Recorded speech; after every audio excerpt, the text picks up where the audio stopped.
تو دوست احباب شکوے کرتے ہیں جی ہمارے کام پورے نہیں ہوتے، اٹک جاتے ہیں، اور پھر وہ کسی کے پاس جاتے ہیں، عملیات والوں کے پاس، تو ان کا تو چونکہ کاروبار ہے، انہوں نے پیسے کمانے ہوتے ہیں، تو وہ سمپل جواب دیتے ہیں جی کسی نے لگتا ہے تمہارا رزق باندھ دیا ہے، کسی نے تمہارا رشتہ باندھ دیا ہے، اور ہم اس کو بلیو کر لیتے ہیں۔ بھئی اللہ کسی کو دینا چاہے تو کون اس کو باندھ سکتا ہے؟ کیوں کسی کو چھوٹا خدا بناتے ہو؟ کوئی کسی کا رزق نہیں باندھ سکتا، کوئی کسی کا رشتہ نہیں باندھ سکتا، ہمارا ایک ہی خدا ہے، اس کے کام کو کوئی روک ہی نہیں سکتا۔ خواہ مخواہ اپنا عقیدہ بھی خراب اور اپنا عمل بھی خراب۔ سیدھی بات ہے کہ نبی علیہ الصلوۃ والسلام نے جو باتیں سکھائیں ان کو کریں، خود بخود عملیات سے جان چھوٹ جائے گی۔ چنانچہ عورتیں اکثر پوچھتی ہیں جی کہ میرا رشتہ اچھا ہو جائے، بیٹے کو جاب مل جائے، بہو کا ویزا رکا ہوا ہے، فلاں کام اٹکا ہوا ہے۔ تو بھئی اٹکے ہوئے کاموں کے لیے عمل نبی علیہ السلام کے مبارک زبان سے ابو داؤد شریف کی روایت ہے۔ نبی علیہ السلام نے فرمایا جو مومن صبح و شام 7 مرتبہ اس دعا کو پڑھے گا، اللہ تعالیٰ اس کے ہر ادھورے کام کو پورا فرما دے گا۔ اور وہ کیا ہے؟ حسبی اللہ لا الہ الا ہو علیہ توکلت وہو رب العرش العظیم۔ بعض لوگوں کو رزق کی تنگی کے بڑے شکوے ہوتے ہیں، اور ان کے دل پہ فاقے کا خوف رہتا ہے، ڈر رہتا ہے، اور فاقے سے بچنے کے لیے وہ سارا دن کاروبار کے پیچھے بھاگتے دوڑتے بھی رہتے ہیں۔ سنیے، ابو نعیم کی روایت ہے، ابن ابی شیبہ نے بھی اس کو لکھا کہ نبی علیہ الصلوۃ والسلام نے ارشاد فرمایا جو شخص اس دعا کو پڑھے گا اللہ اس سے 70 مصیبتیں دور کریں گے، جن میں سب سے چھوٹی مصیبت اس کا فاقہ ہوگا۔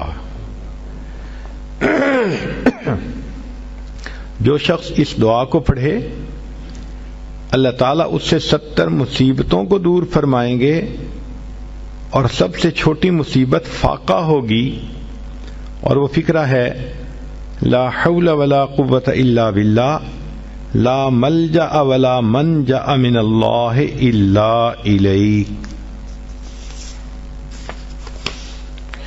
کئی مرتبہ انسان غمزدہ ہوتا ہے اور سوچتا ہے میں تو اکیلا ہوں، میرا ساتھ دینے والا کوئی نہیں، ماں باپ فوت ہو گئے، کہاں جاؤں، کس کو دل کا غم سناؤں، میرا غم کیسے دور ہو؟ نبی علیہ الصلوۃ والسلام نے فرمایا، کنز المال کی روایت ہے کہ قرآن مجید کی ایک آیت کو 3 مرتبہ یقین کے ساتھ پڑھ لیں، اللہ تعالیٰ غمزدہ دل کو تسلی فرما دیتے ہیں۔ لا الہ الا انت سبحانک انی کنت من الظالمین۔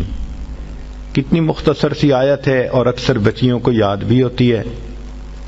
اس آیت کو 3 مرتبہ پڑھنے پر اللہ تعالیٰ انسان کی سیڈنس ختم کر دیتے ہیں، غم ختم کر دیتے ہیں، دل کو خوشی عطا فرما دیتے ہیں۔ کئی لوگوں کو دیکھا کہ بیمار ہوتے ہیں، کبھی ہسپتال کا چکر، کبھی ڈاکٹر کے پیچھے، تو نبی علیہ الصلوۃ والسلام نے ایک حدیث پاک میں فرمایا، اس حدیث کو مسند احمد نے روایت کیا اور طبرانی نے روایت کیا کہ جو شخص فجر کے بعد 3 مرتبہ یہ دعا پڑھ لے اللہ 4 مرضوں سے اس کو نجات عطا فرما دیتے ہیں۔ امید ہے کہ مستورات توجہ سے یہ بات سنیں گی اور اس کی اہمیت کو ذرا سمجھیں گی کہ جو شخص فجر کے بعد 3 مرتبہ یہ آیت پڑھ لے تو اللہ تعالیٰ اس کو 4 بڑے بڑے مرضوں سے بچائیں گے۔ نمبر 1، پاگل پن. اگر کوئی آدمی مینٹلی ان بیلنسڈ ہو، ریٹارڈڈ ہو،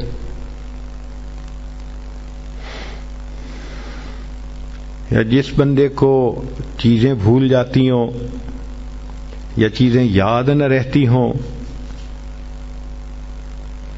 ذہن سے متعلقہ جو بیماریاں ہیں وہ اسی پاگل پن کے زمرے میں آئیں گی. یا کسی کو مرگی کی بیماری ہوتی ہے، وہ بھی اسی زمرے میں آئے گی. تو پہلی بیماری جو اللہ تعالیٰ دور کرتے ہیں وہ ہے پاگل پن،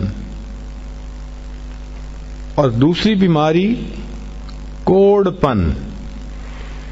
کوڑ پن کہتے ہیں چہرہ بدصورت ہو جانا. یہ بھی ہو سکتا ہے کہ برس کی بیماری ہو جائے، جیسے بعض عورتوں کو جلد بالکل سفید ہو جاتی ہے اور عجیب بدنما چہرہ ہو جاتا ہے، یا کئی مرتبہ جسم پہ تل اتنے نکل آتے ہیں، دانے اتنے نکل آتے ہیں کہ چہرہ بدنما ہو جاتا ہے، یا چہرے پر داغ پڑ جاتے ہیں کالے رنگ کے. تو چہرے پہ داغ پڑیں، چہرے پہ دانے بنیں، یا چہرے پہ برس کے نشان پڑیں، کوئی بھی چیز ہوگی وہ اسی کوڑ پن کے زمرے میں شامل ہوگی جس سے کہ چہرہ انسان کا بدصورت ہوتا ہو. یہ بیماری بھی اللہ دور فرما دیں گے. اب جن بیچاریوں کو بیوٹی پارلر پہ جانے کا شوق رہتا ہے اور اپنے فیس پہ پتہ نہیں کیا کیا پروسیس وہ کرواتی ہیں، تو ان کو تو چاہیے کہ وہ اس آیت کو یا اس فکرے کو بار بار پڑھیں تاکہ اللہ تعالیٰ ان کے چہروں کی خوبصورتی دیر تک سلامت رکھیں. اور تیسری چیز ہے اندھا پن. اندھے پن سے مراد یہ کہ آنکھوں کی بینائی ہی چلی گئی، یا آنکھوں میں موتیا بند آ گیا، یا آنکھوں پہ اینک لگانی پڑ گئی. یہ سب ایک ہی بیماری کی تفصیلات ہیں. تو جن کی نظر کمزور وہ بھی پڑھ سکتی ہیں، یا جن کو لینز لگانے پڑتے ہیں، کنٹیکٹ لینز صحیح یا کوئی اور، اس مصیبت سے بھی جان چھوٹ گئی. اور جن کی بینائی چلی گئی اللہ ان کے لیے بھی آسانیاں فرما دیتے ہیں. تو پاگل پن کی بیماری ختم، کوڑ پن کی بیماری ختم، اندھے پن کی بیماری ختم، اور چوتھا فرمایا فالج کی بیماری ختم. فالج ایک تو ہوتا ہے کہ انسان کا ہاتھ یا پاؤں کام ہی نہ کریں، اور ایک یہ بھی ہوتا ہے کہ اتنی ویکنیس کہ عورت کہتی ہے مجھ سے تو کھڑا ہی نہیں ہوا جاتا، میرے پاؤں سن ہو جاتے ہیں، میرے ہاتھ سن ہو جاتے ہیں. یہ ساری چیزیں کمزوری اور فالج کی ابتدائی سٹیجز ہیں. تو یہ سب چیزیں ٹھیک ہو جاتی ہیں. اب بتائیں کہ اتنی بڑی بڑی بیماریوں سے جس بندے کو بچنے کی خوشخبری مل رہی ہو تو وہ تو پھر اس عمل کو کیے بغیر رہ ہی نہیں سکتا. اور یہ عمل دیکھو چھوٹا کتنا ہے. وہ جو فکرہ فرمایا حدیث میں وہ ہے سبحان اللہ العظیم وبحمدہ ولا حول ولا قوت الا باللہ. اتنا سا فکرہ پڑھنے پر اللہ چہرہ بھی پر نور بنا دیتے ہیں، میموری بھی تیز کر دیتے ہیں، اللہ تعالیٰ بینائی بھی تیز کر دیتے ہیں، اور اللہ تعالیٰ جسم میں طاقت بھی بھر دیتے ہیں. یہاں تک تو نیکیاں کمانا، گناہوں کو بخشوانا، فرشتوں کی دعائیں لینا، غمزدہ دل کو تسلی ملنا، اور بیماریوں سے محفوظ ہونا، اس طرح کے عمل بتائے تھے. اب ایک عمل سن لیجئے کہ دجال سے محفوظ ہونا. دجال ایک تو بڑا ہوگا نا، جس کو دجال اکبر کہتے ہیں، جو آئے گا اور بندے اس کے پیچھے لگ کر اپنا ایمان خراب کر لیں گے.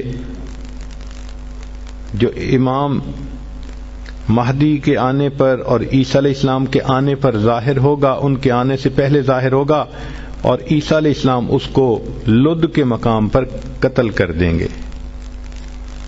اس فتنے سے نبی علیہ السلام بچنے کی دعائیں فرماتے تھے، صحابہ بھی بہت ڈرتے تھے اس فتنے سے. تو انسان کا دل چاہتا ہے کہ دجال سے محفوظ ہوں. حدیث پاک میں ہے جو شخص جمعہ کے دن سورہ کہف پڑھے تو جمعہ سے جمعہ تک اس کے گناہ معاف، اور اگر وہ روزانہ پہلی 10 اور آخری 10 آیتیں پڑھ لے اللہ اس کو دجال سے محفوظ فرمائیں گے. تو اس عمل کو کرنے سے ایک تو دجال سے محفوظ ہو گئے، اور دوسری بات اور بھی سن لیجئے کہ دجال دجل سے بنا. دجل کا مطلب ہوتا ہے فریب دینا، دھوکہ دینا، اور بچیوں عورتوں کو انسان کی شکل میں بھی کئی دفعہ دجال مل جاتے ہیں. وہ ان کی عزتیں لوٹتے ہیں، بہانے بنا بنا کے دھوکے دیتے ہیں، ان کو بیٹرے کرتے ہیں. تو اس عمل کے کرنے سے عورت بچی ایسے دجالوں سے بھی محفوظ رہے گی. لا الہ الا اللہ